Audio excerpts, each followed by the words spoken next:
Hello and welcome to Government Secrets, the new podcast starring Graham Elwood and Lee Camp. And I'd say we're more important information than the mainstream media, and we're funnier than the mainstream media. So those are the things we got going for us. How you doing, Graham? Well, we're intentionally funnier than the mainstream media because they do some stuff that is hilarious. It's like the unintentional funny level of the mainstream media. I mean, if that were something that on, then they would be top notch. Just it is the America's funniest home videos of journalism is what the corporate media like. It truly is. It truly is. Well, some of my favorite are like when Brian Stelter on CNN pretends he is critiquing the media. Oh my God. I will fall on my knees laughing.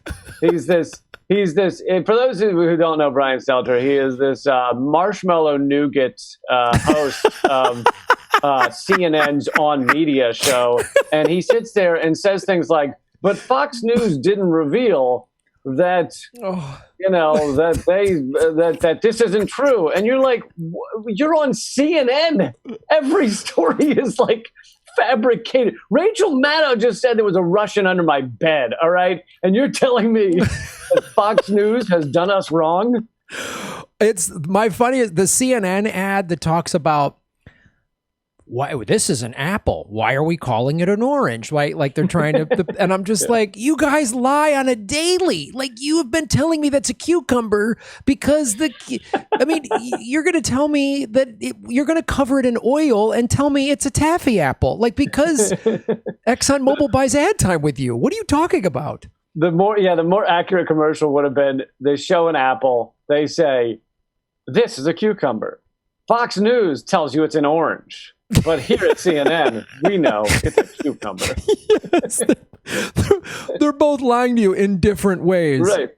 And they want you to fight over it's an orange or a cucumber when that's what I feel like as like a truly progressive. And I even hesitate to use that term now because it's been co-opted by Liz Warren and people like that. Like I feel like I don't know. I'm more leaning towards calling myself I'm an anti-war, pro-labor, democratic socialist. I don't know what else, because if I put socialist in the title, I know the neoliberals won't come near me. They won't say it. That's true. If you call yourself a Sandinista, I think you're right. I think they'll leave you alone. Welcome to the Sandinista comedy of Graham Elwood and Lee Camp, ladies and gentlemen. Because I'm like, and I feel like that's where we are, and you and I and Jimmy and Ron Placone and Steph Zamorano, and I mean, all of us have had conversations, on and off camera about especially in the comedy world, but even too with this journalism thing, I feel like we're we're called crazy people because we're like, no, that's an apple. Okay. And it's like, so you're in favor of you're supporting the cucumber lobby? No, I think. Oh yeah, and by doing segments practically every day, trying to stop war and stop the bombing of innocent civilians, I'm like an evildoer. Yes, like I'm some awful, horrible foreign agent who's trying to kill people by standing up for peace on a daily basis. Yeah, I feel like being a lefty, whatever, Sandinista, whatever you want to call us, in America, I feel like I'm living in an alcoholic home where like both my parents, like one parent is an alcoholic and the other one is a nutbag that's enabling the alcoholic. And when you call that out, and I'm not reading from my own script at all. I didn't grow up in an alcoholic home. No Irish Americans had that in their home. That's not why I'm a comedian. Graham, we would have believed you, except that you were multiple voices speaking to yourself at once, which kind of gave it away. Shut up, Graham. They're going to find us. You pussy. Is that's what I feel like. Like you have, and then when you call it out, you're yelled at. Like, you call out the crimes of the Democratic Party and you're a Trump supporter. And it's like, no, I don't like Trump. And when you call out the Trump crimes, you're a libtard snowflake. And it's like, well, I remember when Trump was, remember when he started running and no one thought he would win. And so he was like doing well, but everyone assumed he would, his tax returns would come out or whatever, and it would be over. And so the mainstream media they weren't really going at him. They were kind of just enjoying the ratings boosts. They were just covering him, almost fawning on him, on a daily basis, because the ratings were so good and, isn't this great and everything.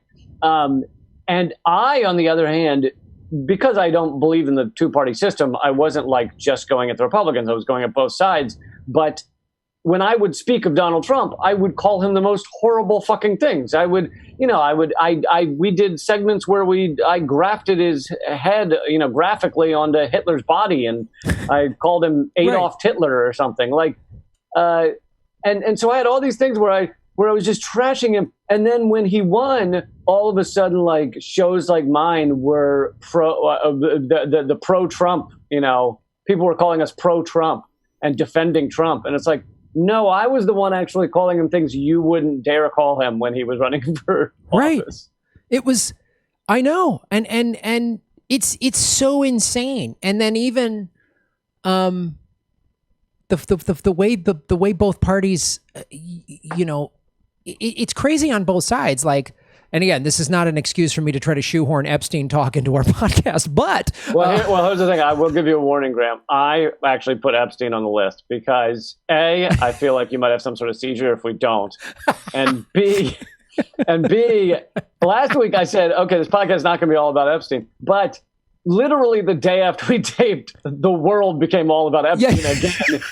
And so I feel like we're going to have to give a little bit of a refresher on what's happened over the past week. But anyway, go ahead. But my point is, like, it's like I get emails from these QAnon nut jobs who are like, they send me stuff and I'm like, QAnon is about 60 to 70% on the money. And then they say the craziest, Trump is here to rescue us from I'm like, and one of the QAnon videos that somebody sent me, like, you still think QAnon is bullshit? And it says, like, the New World Order wants to eliminate our military budget. What world are you in? Like, what wink ding dong Disney conspiracy is this? Like, all they want is more war. Everybody is more war. That's all they care about. And it's like, my other favorite one that QAnon did was they love to say that the reason Trump wants to extradite Assange is to save him.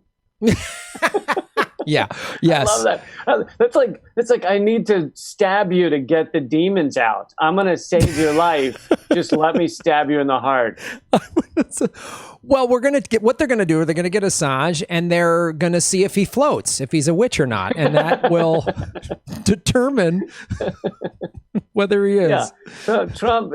Listen, Trump he's got it all figured out. He really does. He's got it all figured out. I mean, that's all you need to know about QAnon. It doesn't matter if they got this thing right here or this thing right there, or they happen to co-align with our beliefs on one area or whatever. All you need to know is they think Trump has it all figured out. Yeah, that's it. End of story. It's so funny because they're like, the Clintons, visited Epstein's compound in New Mexico, and Hillary was on twice and Bill was on 26 times. And you go, okay, great. Yep, they're guilty. And then you go, William Barr gave Epstein his first job. Trump appointed him. Acosta gave Epstein. Here's all of them hanging out. Prince Andrew, Ghislaine Maxwell, photos after photos after. Oh, that's just a conspiracy. Everybody takes pictures at parties. Like, okay. They sound just as crazy. And then the Clinton-y diehards, the still with her wingnuts, are like, they'll say, well, Bill's probably guilty. I'm like, so is she. Well. So isn't that great to see QAnon and the Hillary wingnuts come together on something? They both believe that photos are just photos. They don't mean nothing, right? Yeah, it's glad we should put them on their own island, and I will say this: if there were like one mysterious photo of Hillary near Epstein or Trump near Epstein or whatever. Then I could agree. If that were it, I could agree. There are photos that are just photos. Like, I take photos with people after my shows. I don't ask, hey, are you a white supremacist taking a photo just to make me look bad? So, someone could easily get a photo of me smiling next to a white supremacist if they just came to a comedy show and told me I had a good set. That is all that would need to happen. Yes. However, I think Bill Clinton was on his plane 26 times, which that's the point you kind of cross over past a photo's just a photo area. I think by the second trip, maybe. Yeah. A plane, listen, a flight on someone's private jet that happens to have 13-year-old girls dressed in bikinis is just a flight on someone's jet that happens to have 13-year-old girls dressed in bikinis. You don't know. He didn't know what he was doing. He's like, sure, I'll get on this jet. Why not? Yeah, we didn't know. We didn't know when we went to his weird creep island. We had no idea. We had no idea what was going on there when there was like a human sacrifice. You mean you watched, especially like if you were at his island or any of his compounds, his New Mexico compound and his island both have this weird circle of stone ritual thing. Like it doesn't have like tennis courts and a beach volleyball, like rich people shit would have. It has like, I love one day we'll find the head of the construction unit that came in and we was like, yeah, so I want to take out the volleyball and put in a goat's head surrounded by stones. And, we get rid of the, what's the thing called with the pole with the volleyball tetherball? Yeah, I was about to say the volleyball tethered to it. That's how poorly my brain's working right now. Let's remove the tetherball spike and we'll stick like a head of something on the spike instead. Yeah, can we get rid of the sand volleyball court and just have more of side of a blood ritual? Can we get that a chalice full of blood that we can drink in this ritual thing? Like, do you have how you look at like different color swatches for like a carpet? Do you have one of those, but it's just different types of animal heads on spikes? Because I can't really, I don't really know what would fit best with that brand of foliage that's there.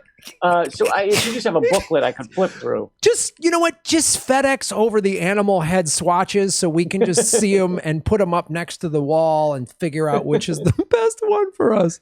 All right. And stand there with friends and go, better like this or better like this? Better like this or better like this?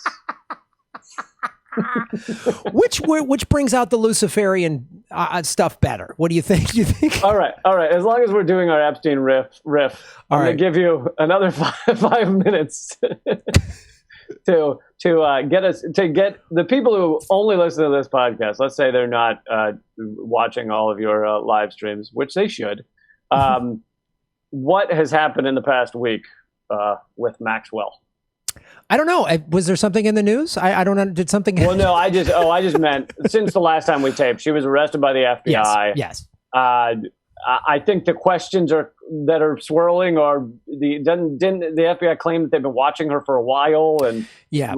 And also, isn't she in like the same? Wasn't she brought to the same New York jail? Does anyone ask whether she also is going to be suicided in the next 10 minutes? Or? Well, there's so many questions since the last time we recorded. So literally the next day, they arrested her, right? And since that arrest, we have seen, not that I can find online, there are 0 mugshots, there are 0 paparazzi photos, which you would think a high-profile person getting arrested for a high-profile crime, we would see photos, we would see her in an orange jumpsuit, paparazzi would be all. We have seen no photos, right? One person on Twitter verified, and they live tweeted this, and I put this on my channel. Calling the New York Department. First of all, let's backtrack. You're right. She was arrested in New Hampshire, and they transferred her to the same jail. Right. The same jail. Doesn't that raise some alarm bells? No, I don't think it does at all, Lee. I think, it's going to take at least more than a year. The same Mossad agent was waiting for her in the same cell. They hadn't even cleaned it up yet. It's still got the sheets tied together, and he's like, welcome. We're going to take much better care of you than the last guy. Yeah, and there's the unplugged cameras just above. They haven't been able to figure those out. And the security guard, the jail attendants are still asleep. They haven't woken up yet. They're still taking a cat nap. Just like they're just taking a 12-month-old cat nap, periodically waking up to buy stuff online. So that's just like, it really feels like, oh, did they really even catch her? Like we haven't seen anything.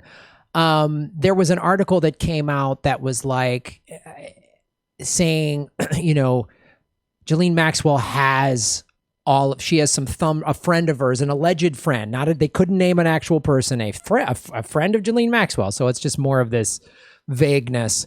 And she has thumb drives that could implicate the most powerful people. And so she's in the process of negotiating that, or they're trying to get those thumb drives. So we're very busy smashing those as we speak. Yeah. So we're putting all those near magnets right now while we get her paper t-shirt noose ready. Right. So it's like, to me, it just raises all of these questions of like, did they even catch her? Is Mossad going to kill her? Or is she just like, this was all this stage theatrics to get people to go, yay, we got her, when she's, her and Epstein are hanging out, on a beach somewhere, whatever, being guarded by Mossad. I mean, I firmly believe, based on Maria Farmer, she did a lengthy interview to Whitney Webb, and she said that... Is that a victim? Yeah, Maria Farmer is a victim. She's an Epstein victim, and she said that Epstein was just a project manager, that Les Wexner is like the head of the North American traffic ring snake, is how she put it. So where is he right now? Is he hiding out somewhere? No, he's in Ohio, Lee. Just, weird that there's all this stuff coming out of Ohio. Let's be honest, Ohio is kind of off the grid. There's not a lot going on there. No, there's not. I mean, they haven't had running water. Everybody in Ohio, I love you. I'm sure you get the YouTubes and the podcasts too. Yes, we love doing tour dates there. And if you watch either one of our shows and you live in Ohio, you're well aware of what Ohio, right? So, you know what you did. You know what goes on. You know what's happening right now. But yeah, I mean, it's so there. So this one guy called on Twitter, and he called and he put it on speakerphone, this automated, to see if a prisoner is in the New York prison system. And they're like, yes, we have Ghislaine Maxwell here. What are the charges? No charges have been listed. What's the bond? No bond has been lifted. What's listed? What's her release date? No release date. So my guess is she's going to either get COVID or paper t-shirt herself. And she already apparently has COVID. Well, that was a fake story. I thought that was. Was it really? I thought that I retweeted that. Oh, they put and it was actually a parody site. Somebody pointed out to me, but I feel like it even got covered somewhere mainstream. I think. That's awesome. Anyway, but it's exactly what they would do. The parody site. It's like when you see something in The Onion and you go, "Wow, that's funny," but way too plausible, actually, in this crazy day and age. So yeah, no, especially non-Onion satire sites seem to not understand that just saying something that actually could just be true is not really a joke.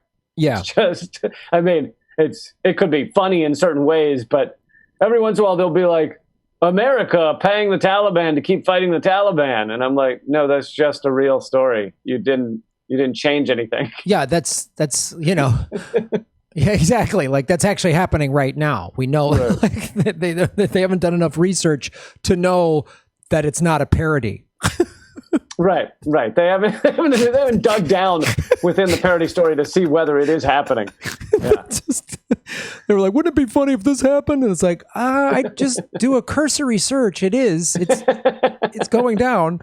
So yeah, I don't know. The Epstein, the Ghislaine Maxwell, I think she is either, this is all orchestrated theatrics. So, we got her and then she's going to die from COVID or slip on a bag of knives in prison or whatever. The old bag of knives trick. Just like, or if there is some sort of like tape release deal, here's my only, and I want to pose this to you.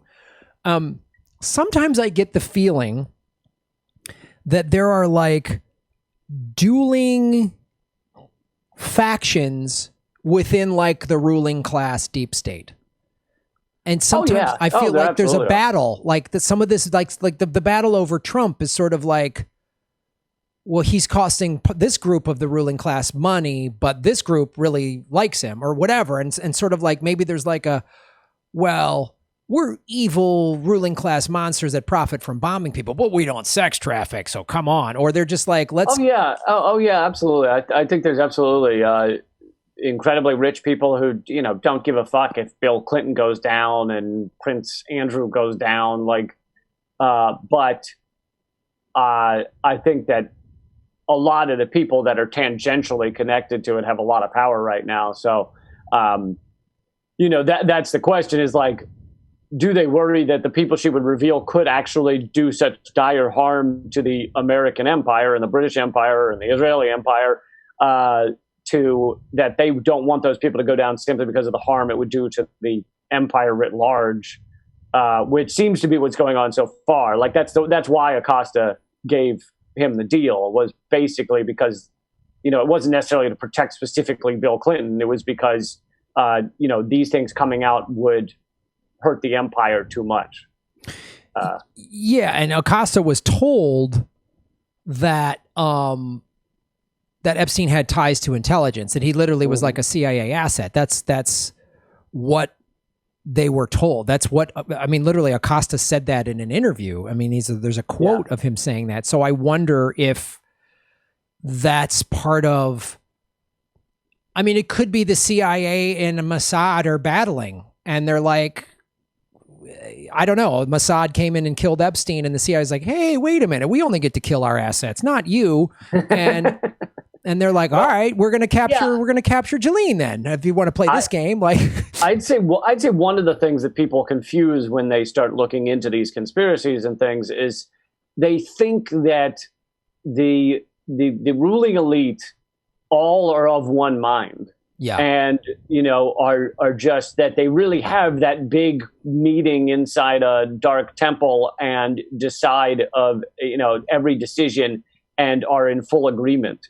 But in fact, they're not. There are different factions of it. But the problem is the reason so much of it goes in one direction is because there are certain things they all agree on, such as getting profit above all else, and not allowing the American empire, if we're talking about the American ruling class, to lose grasp of global dominance. So many decisions are kind of easy amongst that group because they're all going in that one direction. But when it comes to smaller details as like, what to do with Epstein or things like that, there's not agreement. There can be many different factions working in different ways. And again, too, we'll just make this conclusion or assumption, if you will, that they are just greedy people that want more power. So like, oh, that other powerful faction, we need to get a little, like, there's like, we got to fight with them to get a little more power. And like, when you have like, the Rothschilds, they might be like, well, we like to profit this way from sex trafficking. And, Mossad is profiting a different way from sex trafficking. And wait a minute. Well, I think one of the biggest things is we like for our sex trafficking to be quiet, and you have put it front and center. Yeah. So we're going to cut you loose and keep ours on the down low. And that's why Trump is such a problem for our America Inc. is that he is part of the ruling class in that he is rich. And, even if he's in debt, he can get loans of hundreds of millions of dollars. Right. So he is rich. He is powerful in that way. He does have big connections, in even before presidency in New York real estate and things like that. So in that way, he was part of the ruling class, but he was not part of the kind of really dominant head of empires. And so they fucking kind of hate him. Right. He is like this ugly stepchild who is not intelligent in a traditional sense, and doesn't know really or seem to care how to cover up the gross deeds of the American empire. And so he's just spraying it all out there. And they, the true kind of ruling elite, it can't stand that. It's risking everything that they've built. Yeah, it feels like rival mafia families or gangs or something like that. Like, we were all making good money, and then you idiots had to go and now the cops and the media is covering us, and so you got to go. Or some mob guy like, Trump feels like Fredo or something, like some like like singular character who was like, I know how to do it better and I'm going to take over more things, and then just shits the whole business. And they're like, you're ruining everything, you asshole. I'm smart. I can do things. I'm not dumb like people say. I'm your kid brother, Mikey, and I was passed over. It's what Pop wanted. It's not what I wanted. Like, that's what it feels like. And now they're like, okay, let's take him out fishing on Lake Tahoe. Yeah. So they've been inviting Trump out fishing for fucking 4 years now, and he will not go. He keeps saying the sun is too hot, or he doesn't like fishing because you have to think to yourself, and he's not good at that. And so they can't get him out on the boat.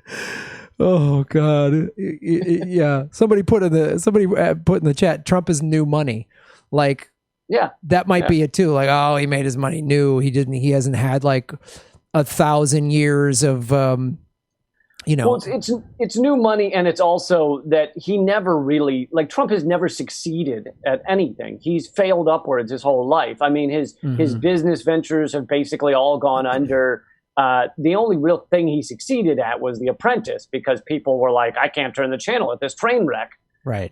But so even his quote unquote new money was like, he was in endless lawsuits, thousands of lawsuits. I mean, it wasn't even like stable money. He had to get massive loans from Deutsche Bank and everything. So it wasn't even like this guy's just sitting on a money empire. You know, he was a fucking train wreck, and they couldn't stop him from becoming president. They did everything they could. Right. Yeah. All right. That's interesting. So here's my story that I want to talk about on the good government secrets, because it sort of ties into everything we're talking about, which is MKUltra, our favorite. and for those of you listening who don't know, I'm just going to give you a little, and I've just went online, just found a very simple thing. It was a top secret CIA project in which the agency conducted hundreds of clandestine experiments, sometimes on unwitting U.S. citizens, to assess the potential use of LSD and other drugs for mind control, information gathering, and psychological torture. Though the project lasted from 1953 to about 73, isn't it fun when they say a program got shut down when we know it didn't? Isn't that fun? You know, like Operation Mockingbird, where they infiltrate the media. They ended that. That's over now. It's all done. That's that. And all the, you can't picture the guy turning out the lights in the room, like, click. It's all done. Finished up infiltrating the media here at the CIA. We're going to move on now. Yeah, the mob's out of Vegas. They got the mob out of Vegas. The mob is not in Vegas at all. So basically what MKUltra was to our listeners is Alan Dulles, director of the CIA, approved MKUltra in 1953, and the project was aimed to develop techniques that could be used against Soviet bloc enemies to control human behavior with drugs and other psychological manipulators. Yeah, it was totally just used against our enemies. We didn't ever imply it against our own people. The CIA is not allowed to operate on American soil. By the way, one of our, maybe the most celebrated MKUltra participant, the Unabomber. Right? He was going to Harvard, and they used him in a study, and they fucking broke him, man, and that spawned, that created the PTSD and the seed that made him despise academics. Unabomber had a lot of other interesting points about technology and things, but the reason he sent bombs to academics, which not a lot of people can get behind that, is because he was used in this experiment. I believe it was Harvard. Used in this experiment, and therefore felt like these academic professors had abused him.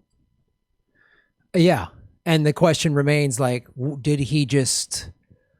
he like this lost cause that went off the reservation, or did they go, "Hey, time to activate Unabomber"? Like that's the question you got to ask, because MKUltra. obviously still, it's got to still be in use in some way or capacity today. Like there's no way all this crazy shit happening around the planet. You can't, I just have a hard time going, oh, it's just the loose cannon, or just like they're activating all these like Jason Bourne style, like their phone rings and they just say Gypsy, Firefly, 1940, and then the guy gets activated and just goes nuts. And then he silently hangs up the phone and his eyes have changed. Yeah. And then he turns and walks away. Yes. And then he just puts on red underwear and pulls out this duffel bag that was hidden in a safe. Like that's what I feel like it is to me, because again, back to what it said, the program involved more than 150 human experiments involving psychedelic drugs, paralytics, and electroshock therapy. Sometimes the test subjects knew they were participating in the study, but other times they had no idea. They conducted them at universities, if you said hospitals and prisons in the United States and Canada. Most of them took place between 53 and 64, but it's not clear how many people were involved in the tests. The agency kept notoriously poor records. Oh, that's what it was. Clerical error. That's what it just like they just couldn't write the stuff down correctly at the CAA. Oh, those guys, they got a bad filing system. They just, that's what we're supposed to believe. Dude, I did a segment. It's hard to remember it, but it was on the biggest like mistakes of the FBI and the CIA. And one of them was that they lost Oswald's rifle, they claim. They just can't find it.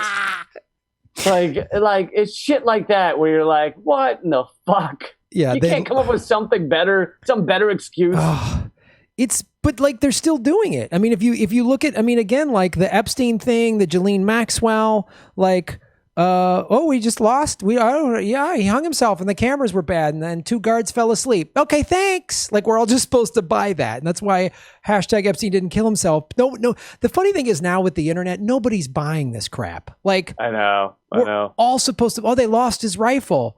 Like, and you know what it really does is it completely undermines any remaining belief people had in the mainstream media when they see a report about, Epstein dying and they're like, apparently he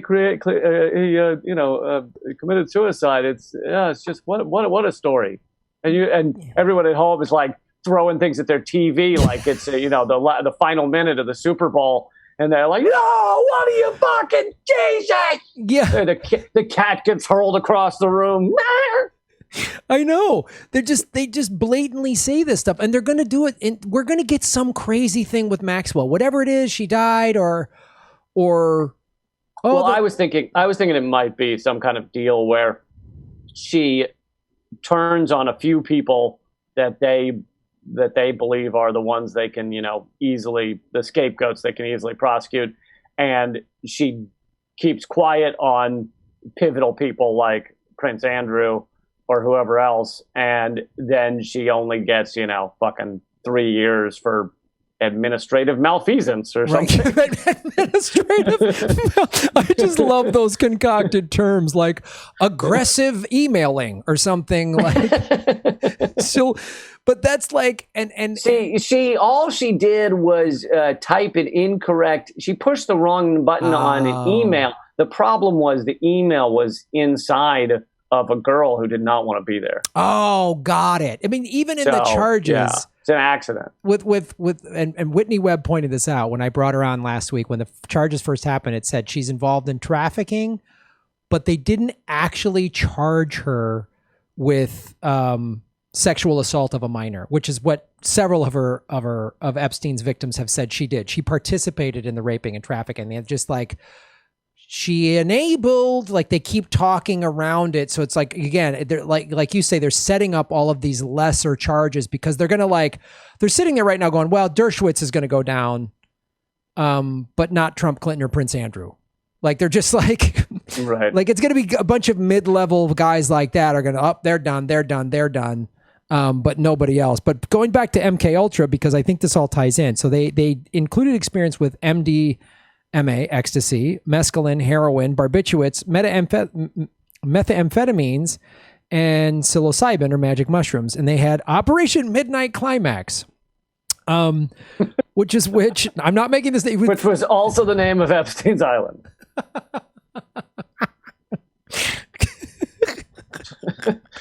And Chris D'Elia's last album.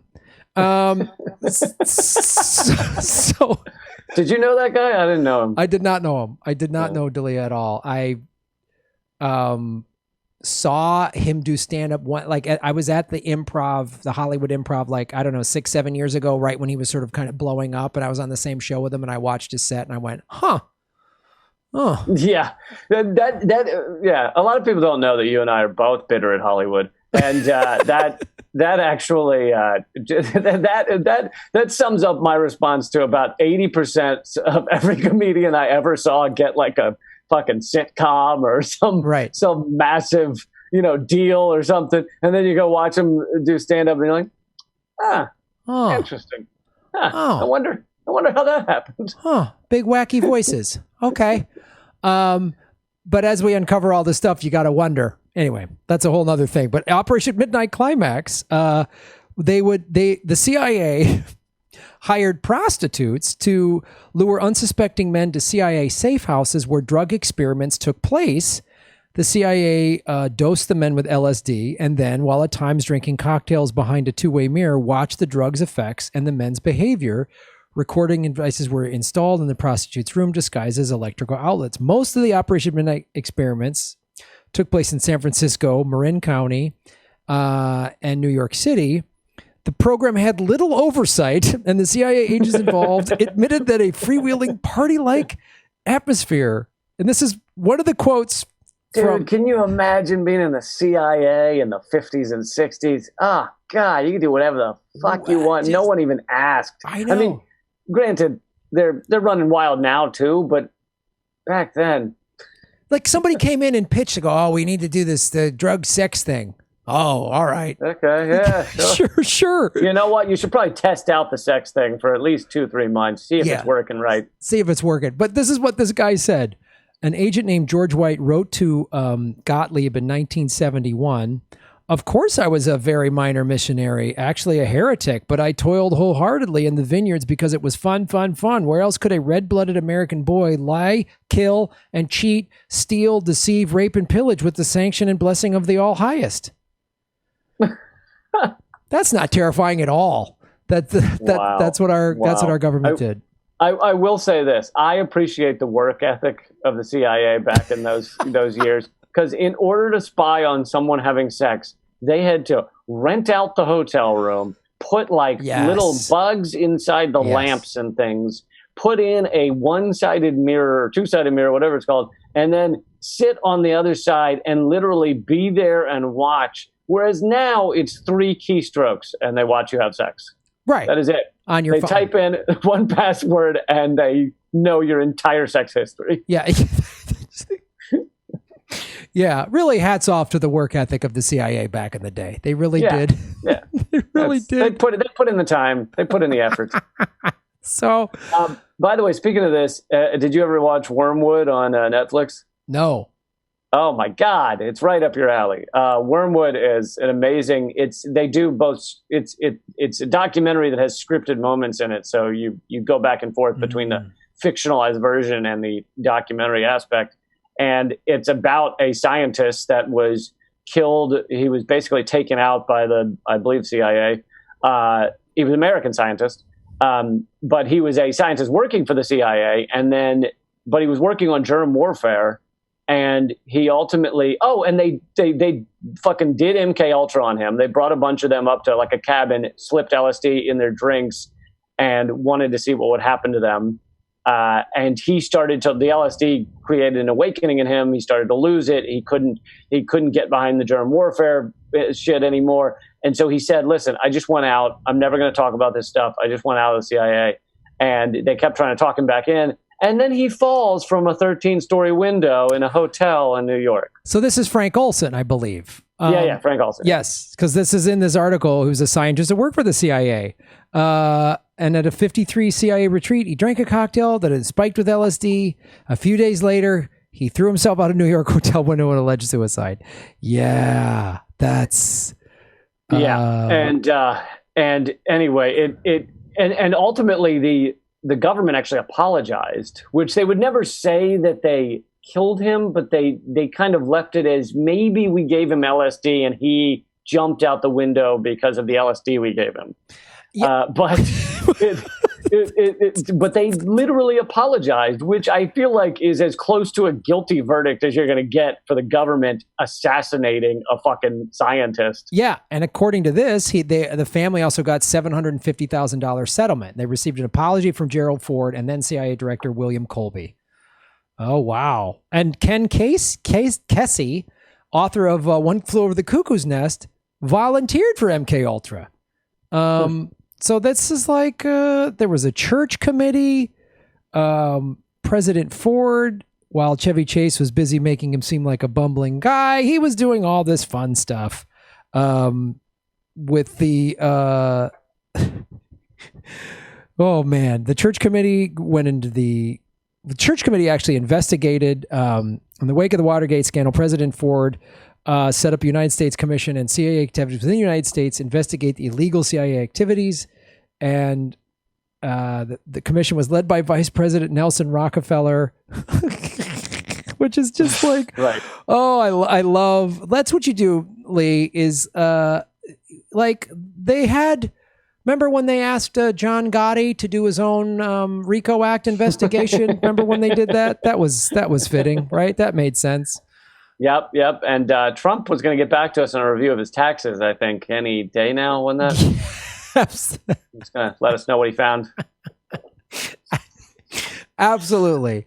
We want to corrupt people. So one more note on LSD. There are some theories that JFK was doing LSD, which is what caused him to begin to have his awakening, where he started talking about peace and peace with the Soviet Union. And just a few months before his assassination, gave a much heralded speech, although it was more heralded outside of America. In America, it was largely, intentionally ignored, but a speech at, I believe, American University, where he basically just laid out how great the Soviet Union is and how we need to be their allies and friends, and how they helped us win World War II, and all these things.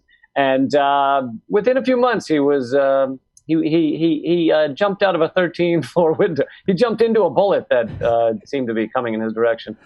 The bullet that made right turns. That bullet. It was. It's called a whoop-de-woo, whoop-de-doo bullet that swings around, does a right turn. But it's there's a great book called Mary's Mosaic. I had the author of it on, and Mary Meyer was the mistress of Kennedy, well-known mistress. I mean, it wasn't even much of a secret, and she was assassinated it was about a year after Kennedy was killed. She was shot in the back of the head, like basically executed broad daylight here in Washington, D.C. on the canal path, or the canal towpath. And it was because she was raising a large stink. And she was a higher up in American society. Her father had been a governor and things like that. And she was raising a stink about how it was not Oswald that had killed Kennedy. And she just, and they've always claimed that just some random guy had shown up on the towpath, grabbed her, and tried to rape her for 12 seconds, and then just immediately killed her. Which happens all the time. All the time. So totally, especially when you bring up the Lee Harvey Oswald and the grassy knoll, and Jack Ruby was just a concerned citizen. He was mad. That's why Jack Ruby did that. He didn't broker a deal. You know what? He was just really upset. Yeah, he was. It was a lot of mob-tied club owners were just like, how dare you? Absolutely. It makes perfect sense. All right. What other government secrets do you have, Lee Camp? All right.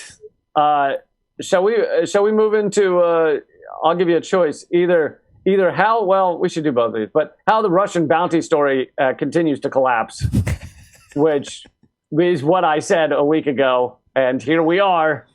It's just hilarious. Within days of, everyone running around with their hair on fire, Rachel Maddow devoted, I think, 13 hours of her 1-hour show to covering the Russian bounty story and about how Russia was paying bounties to the Taliban to kill American soldiers, except that the Taliban is always trying to kill American soldiers. That's what they do. And also the fact that we pay the Taliban. And there's been multiple articles on Redacted tonight. I covered some of these articles, but the Nation did one in 2009 about how we fund the Taliban.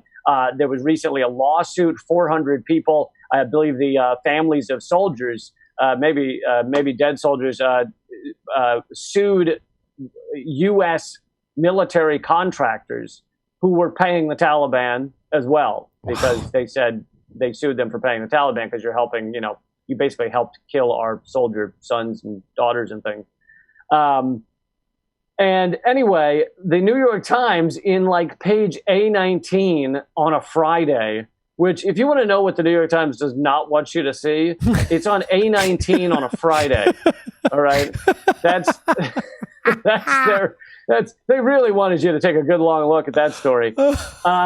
And they put it off as like, oh, the Trump administration, blah, blah, blah. But within the article, if you actually look at it and actually think about it like an adult human, they're saying that there's like no evidence of anything. These are anonymous sources. The intel was like, even by some of our intel agencies, I believe the NSA, said they had low confidence in the. I mean, if this was said by an Afghan Taliban member at all, it was said like while their balls were hooked up to an electric car battery, to a car battery, and they were like, yeah, the Russians are paying us to please just stop pushing that button. I mean, that is the only evidence they have of anything. And anyway, it's all just collapsing. And I think that's why most media outlets have basically stopped talking about it. But I did see a moment on MSNBC today where they were like, look, this story is not going away, and Russia paid the Taliban. And I'm like, no, it is mostly going away because it was complete horseshit. Well, I saw Aaron Matei tweet this, like, he saw some other mainstream person say, oh, Russia paid the Taliban. So it's almost like they did their job. They got it just enough out there that the majority of the people who are not paying that much attention, or just the neoliberals who hate Trump no matter what and will listen to anything that says Trump is bad. Just like whatever, if all Fox News has to say is, Bernie's a socialist, or AO's, hey, socialist, they're going to be the next Stalin or whatever, then they do the same thing. So enough people believe, Yes, I should actually correct myself. When I said this story is going away, I meant that a lot of outlets have stopped covering it because they're quietly realizing how flimsy it is. But in terms of whether it did its job, you're absolutely right. It did what they wanted, what they had hoped it would do. And that's a few things. One, it's always good to reheat up the Cold War when you're afraid the Cold War is getting a little too cold. You just turn on the burner and you get it going, get it nice and warm again. And there was a reason that needed to happen. That needed to happen because Trump, who is not Mr. Peacenik, all right? So this is a guy who's allowed the military to drop more bombs than even Obama. But he is in certain areas of the world going against the military-industrial complex, and he wanted to bring 10,000 of our 35,000 troops home from Germany, which is considered kind of, close to Russia, or one of our front lines against Russia. And so they needed to heat up the Cold War with Russia so that those troops would not be brought home from Germany. Also, there's been this quasi push for a peace plan in Afghanistan with the Taliban, and bringing troops home from there, and this ended all of that as well. So this succeeded with what the deep state, the military-industrial complex wanted, which is no troops are coming home from fucking anywhere. And you get the kind of Trump's being too easy on Russia thing. When in fact, if you actually look at what he's done to Russia, like the diplomats that have been expelled and the sanctions and shit, he's been worse to Russia, far worse than Obama has, far worse than like Bush was. So the idea that, Trump is Mr. Nice Guy to Russia doesn't even hold up. But you're right. It achieved what it wanted. And there was actually, this was hilarious. The Reuters put out an article about how a new Reuters poll shows that 80% of Americans believe Russia paid the Taliban to kill American soldiers. So basically, this is an article of Reuters and the other mainstream media saying, here's a poll showing that our fake story worked. Yeah. Look at how well it worked. Our fake story really hit the charts today, ladies and gentlemen. Had good movement on the fake story today. There's the fake story meter. It really and still at number one for the fourth week in a row. It is Russia paid the Taliban. We should do that. Just the propaganda, the Billboard propaganda top 20, ladies and gentlemen. How are we going to pay for it? Drop down a few slots after the CARES Act, but Russia paid the Taliban, screaming up to number one. And Russia paid the Taliban. It dropped down to number 5, but it surges back up to number 1 with, some new false info that has just dropped. Oh, thanks to the American people for only just reading sound bites and memes to get their news. Keep this one skyrocketing into the slots. I mean, really, I think that why 80% of America believes that is because you give them reports where they're like, I want to believe that. So, okay. Well, that's it. I want to believe that. I want to believe it. It makes me feel good. Trump and Russia are their buddies. And there we go. And it's just like, so. Well, and anyone who wants to, I mean, the idea that, this makes what's going on in Afghanistan bad because Russia is paying the Taliban to kill Americans. It's like, no, everything that's gone on in Afghanistan for 20 years has been bad, okay? The Washington Post actually did a massive story that got very little coverage a year ago, the Afghanistan papers, that showed that multiple administrations, Bush, Obama, Trump, have all been lying out their asses about what's going on in Afghanistan. There's been no progress. There's no hope of quote unquote winning. The troops over there know, most of them know, there's no hope of quote unquote winning because there is no goal to win. It's just like go village to village and maybe kill a few people. There's like, I mean, Mike Preisner, who served in Iraq and works with the Empire Files, he said that a lot of troops are, they'll say they're going out on their mission and then they just hide in the bushes for 3 days and then come back and say they did their mission because they realize it's A, hopeless, and B, pointless. It's both hopeless and pointless. Wow. And so they're looking after their own asses because they realize how hopeless this thing is and how ridiculous it is. And if anybody wants the full history of our intentional catastrophe in Afghanistan, watch the Empire Files. They just put out a new episode on the Afghanistan war. But yeah, it's just a standard like great distraction. We're all arguing over did Russia do this or this. We're not going, why are we still in Afghanistan? No one is saying that. No one is asking that question. That's what we should be saying. I don't even give it. Look, if Russia did pay him, who gives a shit? We're out of there. The whole goal. Okay, Taliban's bad. Great, we got the Taliban out of power. We should be talking about, wow, look how well we've rebuilt Afghanistan, like we did Europe and Japan. Oh wow, after World War II, that's what it should. Because we don't want it rebuilt. Right. Rebuilt means power. Yeah. Rebuilt means that someone could come into power there that is not our puppet, and all of a sudden you have a powerful country that is not our puppet. So we're much better off with just a collapsed country where we can exploit the minerals, exploit the opium, and maybe one day put in pipelines and not worry that country will ever side with Iran and actually stand up to American empire. Yeah. God forbid we all those trillions of dollars we spent in Afghanistan. God forbid we spend it on roads and hospitals and schools and because we can't do that. We don't even spend that on our own country. So why would we spend it on them when, we're busy tear gassing and beating up our own citizens and killing them? We need to do that around the world. Yay. Well, there could be, you could talk maybe the American government into building hospitals in Afghanistan because they've run out of targets. So maybe they could build some hospitals. Yes. To blow up. Yes. Drones are getting bored. Okay. The drones they're really getting bored out there. They can't hit because we've blown up everything. What are they supposed to do? That's not fair. And the drone guys need jobs. Like this is insane. Like we end the war. Like Wolf Blitzer said several years ago, if we cut down all the military, where are all these war jobs going to go? Oh, God forbid they do things that actually better society. We couldn't have that. It's just like if we stop all the serial murdering. Where are the serial murderers going to go? Yeah, we're going to put those guys out of work. Like how's Ted Bundy going to pay his bills? That's what I've always said about all these trials against rapists. If they succeed, what are the rapists going to do with their time? Exactly. They need a hobby. I mean, fuck you, assholes! Fucking, God, they're fucking can't stand up for ending war because of the jobs it creates. The logic is insane. It is insane, and they say it with a straight face, and then we're called the crazy problems. Like, it's madness. We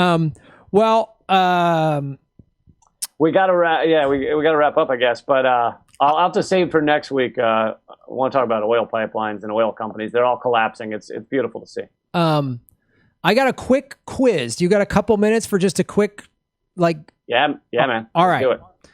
So this here on Government Secrets is what do you think was worse? Which TV show was worse in terms of the messaging it got out to people?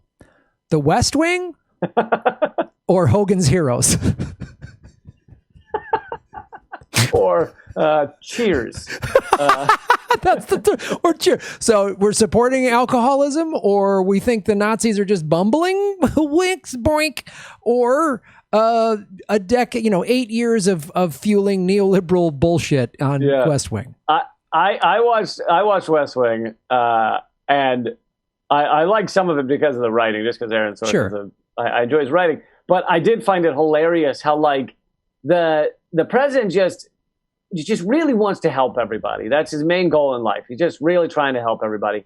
And he just has these really it's impossible decisions to make. 5 are going to die on that side and 7 are going to die on that side. And how do you decide? And especially in foreign policy, everything that ever happens in foreign policy on that show is done to America.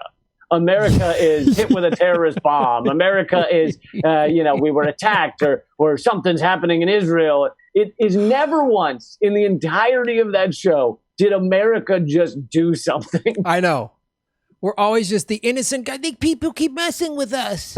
It's just, we're just trying to get a leg up here, man. We sound like that show. And again, I agree. I watched when it first came out, I watched it every week. And a year ago, I kind of binged it on Netflix, and I was like, wow. And again, there was some great writing from Aaron Sorkin. Yeah. And there's some, and I actually like his humor. His humor writing is really funny because you're not watching it for comedy. So when there's a comedic moment, it's usually really good. And then, there was cool, interesting, the sort of behind the scenes horse trading on how politics gets done. That was interesting. But man, after that series after 9/11, there's all these pro CIA episodes where they're like, hey, we need this. And actually it makes complete sense. But I heard Aaron Sorkin's interview on Mark Maron, so it was an hour of him chatting with Aaron Sorkin, and he's exactly what you think he'd be. He is a hyper intelligent, Hillary Clinton supporter, of course, and who thinks that anyone who did not support Hillary Clinton is out of their goddamn mind, and they just love Donald Trump, and it's just pathetic. And you're like, wow, it's interesting to hear someone so intelligently, basically have no idea what's going on in the world. None, no clue. He's believed everything Wolf Blitzer has ever said he has believed. Well, yeah, he lives in a mansion in Hollywood. He hangs out with his Hollywood neoliberal friends. He's never been set foot in any of the states in the middle of the country the way we have as comedians. He's never talked to a working class really talked to them. He hasn't seen how NAFTA decimated communities, and that's why West Virginia, which voted for Bernie in 2016 and then voted for Trump in the general, because they're like, we didn't forget NAFTA. And then, just brilliantly intelligent, isolated neoliberal Hollywood person that just fuels all of you Hollywood liberals are out of touch. Because again, America in that series, they would always act like America always acted like stand-up comics, who are always in some awful relationship and they act like it's not their fault. I keep dating, I dated another stripper with a coke problem and she went nuts. I don't know what happened. Oh, okay. Hey, strippers are the best. I don't like that comment, Graham. Hey, That joke would have been better if it had been like, I dated another politician, and for some odd reason, she was a fucking horror show. Yes, I dated. I dated another corporate media journalist, and she just sold me down the river for a story. I can't believe this. Like, right. She left me for a Boeing rep. Like, yeah. So, all right. So you're saying West Wing? Boy, it's tough for me. I might go Hogan's Heroes, but just because I remember watching that as a kid, and I just thought, oh, it was hilarious. And I loved Hogan was always getting the better of bumbling Schultz. And then I got older and went, holy shit. When I learned about what happened in the Holocaust, I was like, Hogan matching wits with those bubbling genocidal maniacs. Another wacky episode of Hogan's Heroes. Dude, I got to run, but we need to have like a 30-minute conversation on the next episode just about all of the Hollywood propaganda that is quietly put into every movie and every TV show. Let's do that. It's truly incredible. All right. Well, sign us off, buddy. All right. Thanks, guys, for joining us. This is the second episode of Government Secrets. We hope you'll join us a lot every week. It's free. Check it out. And please tell friends about it. Also, my TV show is called Redacted Tonight. That's at youtube.com/redacted tonight. And my website's leecamp.com. And Graham, what are all your sites? If you go to grahamelwood.com, you can follow my show Political Vigilante, which just crossed 70,000 subscribers on YouTube. We're also, so that's youtube.com/grahamelwood. And then I'm also on Rockfin, which is a blockchain cryptocurrency platform. Check that out. I have my Patreon. I have a PayPal button, a P.O. box, a million ways to support what I do. So just go to grahamelwood.com. And this show was recorded Friday, July 10th. So if anything drastically changes tomorrow, this is like... oh my God, this episode is going to come out with Graham quietly speaking to the mic. Hey, everybody, we filmed this episode just before Lee Camp was arrested in a sting operation. But the animals there were arrested. They are traumatized, but they're going to be okay. At the time of this recording, we did not know Lee Camp had been paying the Taliban to... All right, guys. Thanks so much. Bye-bye, everybody. Bye, Lee. Bye. Like, share, and subscribe. Hit the bell notification button and the subscribe button, even if you've done it before, because they're unsubscribing, many of you, every day. Watch the ads all the way through. If you click skip ad, I don't get paid. Also, support us at patreon.com/GrahamElwood or rockfin.com/GrahamElwood. Rockfin.com is a blockchain cryptocurrency platform. All my videos are on Rockfin ad-free. Thanks for watching.